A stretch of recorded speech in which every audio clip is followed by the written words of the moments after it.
बहुत पहले हमने एक कहानी पढ़ी थी कि एक राजा को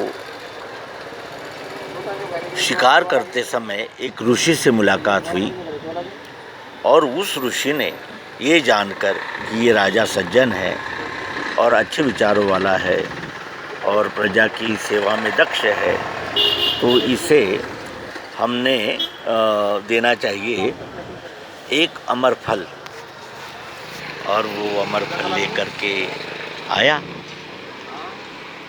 अमर फल लाकर उसने रखा और विचार किया कि मैं अपनी रानी से बहुत प्रेम करता हूँ, तो मैं अपनी रानी को क्यों ना इसे खिला दूँ, वो अमर हो जाए।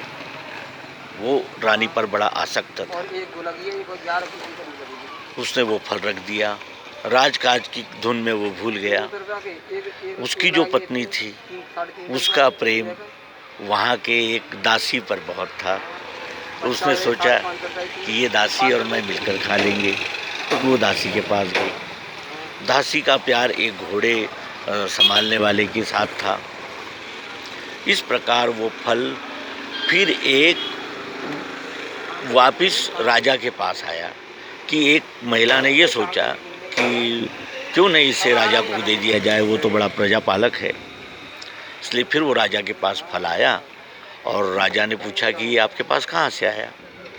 तो उसने बताया कि ऐसा ऐसा इस तरह से। तब वो राजा के ये समझ में आया कि प्यार जो है वो कैसा है। मैं किसी से करूं तो ये ज़रूरी नहीं होता कि वो भी हमसे करे।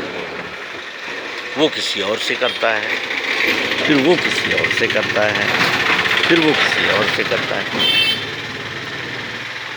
और एक दूसरी बात ये है कि लव और सेक्स, इसमें काफ़ी अंतर है।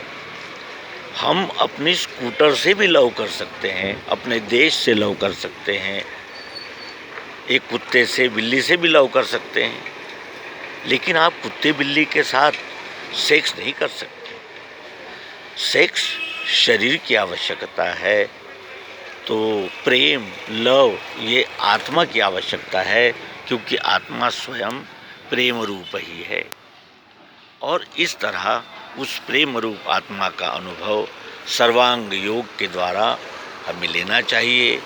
और जानत तुम्हें हुई जाई, किए में बोध होते ही मुक्ति है ब्रह्मजाल से। नर्मदे।